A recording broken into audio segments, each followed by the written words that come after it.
Վազգենը այնպիսի հայրենիք ու այնպիսի բանակ էր երազում, ինչին ինքը ձեռնամուխ էր եղել, ինչը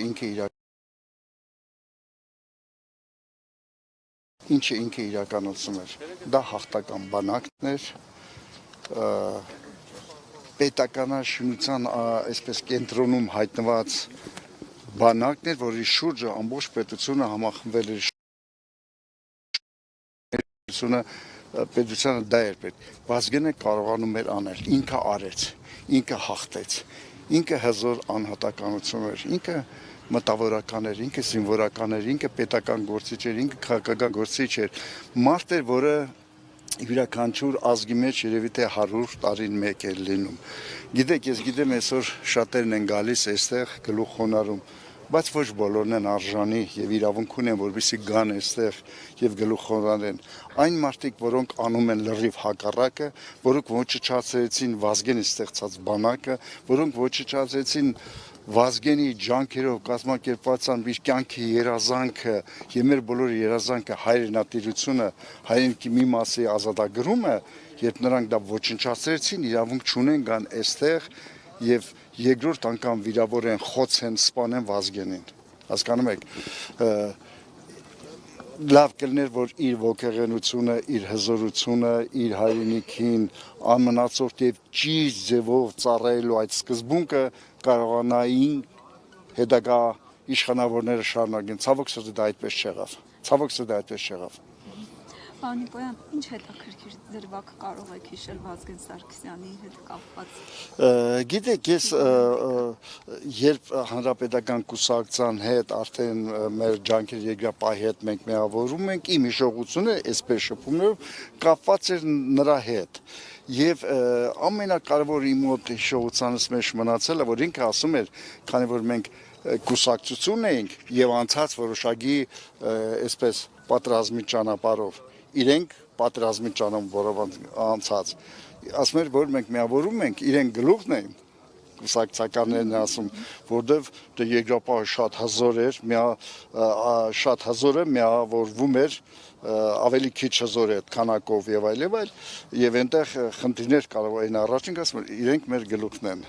Այսինքն գաղափարն էր ինքը առաջ տանում, գաղափարը եւ այդ գաղափարին սպասարկել է, այդ գաղափարով ապրել է։ Իսկ հանրապետականի գաղափարը դա ազգային էր,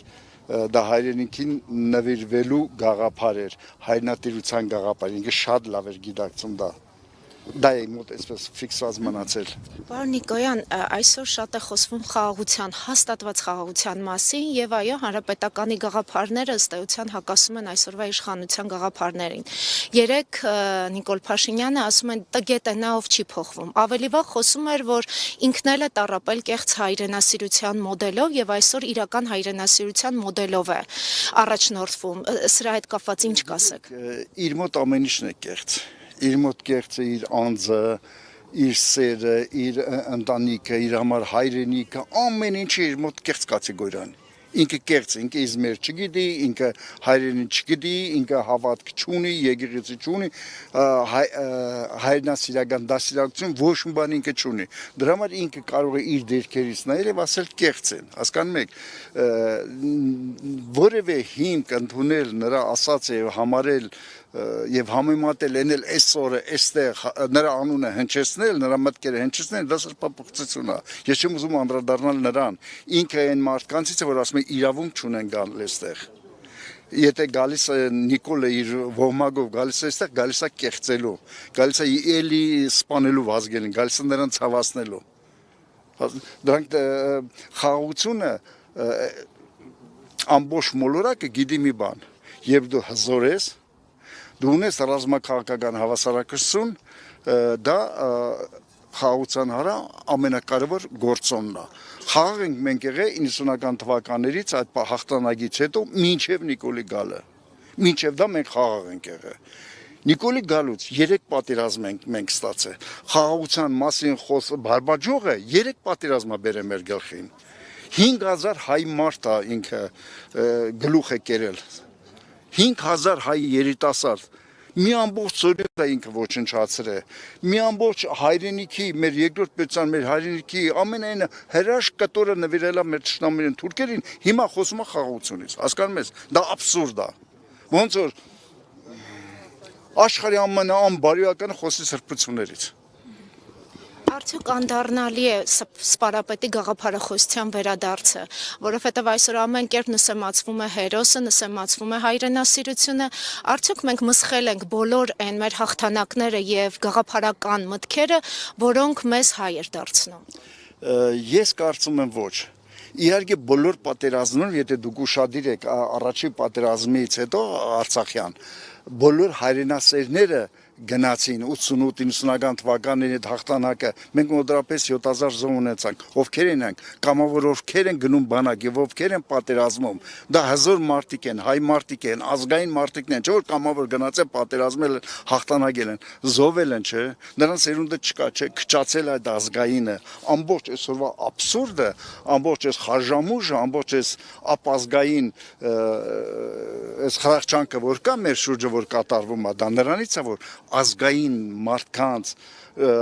ժողովրդի միջի ազգային մտածելակերպ մարդկանց քանակը տեսականորեն պակասել է եւ դրանք կարող են այսօր իրենց այդպես ազատ զգալ, բայց առաջի անգամ չէ որ Հայաստանը նման իրավիճակներում է եղել ինձ թվում է քելն են նոր վազգեներ անպայման քելն են անպայման կծնվեն կամ ծնվել են անպայման քելն են վազգեները չի կարող այսպես շարունակվել, չի կարող այսպես ազգը անարժանապատիվ ապրել, բերել հասնել ու խոսել նոր ենք հասկանում, ոչ մի բան էլ չես հասկանում, Նիկոլ, դու մի բան ես հասկանում, իշխանությունը ինչպես պահել եւ կերատաշտակի մոտ ինչպես մնալ, ուրիշ բան դու չես կարող հասկանալ։ Եվ պարոն Նիկոյան, այսօր իշխանության որևէ ներկայացուցիչ այստեղ չի եկել։ Լուրջ եք ասում։ Նրանք ծաղկեպսակներ են։ Գիտեք, ես